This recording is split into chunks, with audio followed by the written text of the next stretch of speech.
Hi, I'm Teri, and this is Tea with Teri, where we dive into thoughts, emotions, and actions. So today, I want to talk to you about an emotion. That's the E. And I don't know if it's actually an emotion, but it's going to relate to a lot of different emotions. And that is the idea of anhedonia.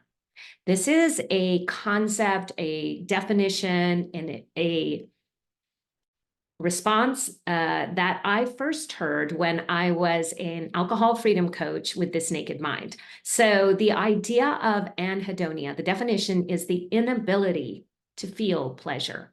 Now, when we stop drinking alcohol, there's a lot of things that happen. And for some of us, what happens is we initially feel really elated and we feel amazing. And we get what they call the pink cloud. And the pink cloud is where we're maybe getting a lot of support around not drinking. We're doing the thing and we feel kind of that high level of joy, excitement, and pleasure. Anhedonia is the inability to feel pleasure. So I believe that this is not a condition that happens for everyone around drinking, but one thing I do notice along the way is that we often have this place in our not drinking journey where it starts to normalize. And instead of the highs or the lows, we had this sort of flat place. And sometimes we call that FAB, the fading effect bias. We forget the intense mess that our life was when we were drinking and over drinking. And we kind of start maybe to romanticize how we felt with drinking, and maybe it wasn't so bad. And then there's also a place where maybe things start to feel flat, where we're feeling less pleasure. And I think that for me, it reminds me of this place where we're getting that dopamine spike when we're over drinking. We get a lot of chemicals from the toxin that is alcohol, and one of them is excess dopamine. And dopamine is that wanting molecule. It heightens our sensation of pleasure. We want more. And so when we remove alcohol, that is getting back to baseline. And that baseline is a place maybe we haven't spent a lot of time in years. I was drinking for decades.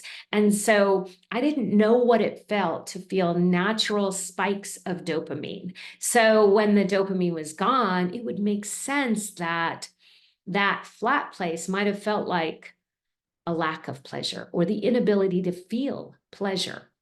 And so I was recently reminded of this word, this concept, this emotion from a woman that was on the Mel Robbins podcast, Dr. Judith. And I will link to that so you can go take a listen. But I think it's really fascinating to explore this idea of what do we do to move out of anhedonia? And I was just talking to some clients about this recently because, again, it can be a very commonplace experience, and it's something that we can strategize and use a lot of tools.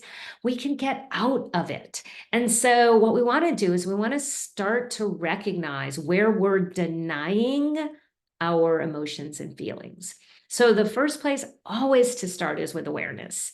So, once we have some awareness around, oh, this might be what I'm feeling and noticing, we want to acknowledge that and then move to a place where we can start to, one, prioritize noticing the good in our life. So that could look like a gratitude journal. That can look like scheduling something fun to do. That can look like small moments of joy and pleasure throughout the day. It takes some mental awareness.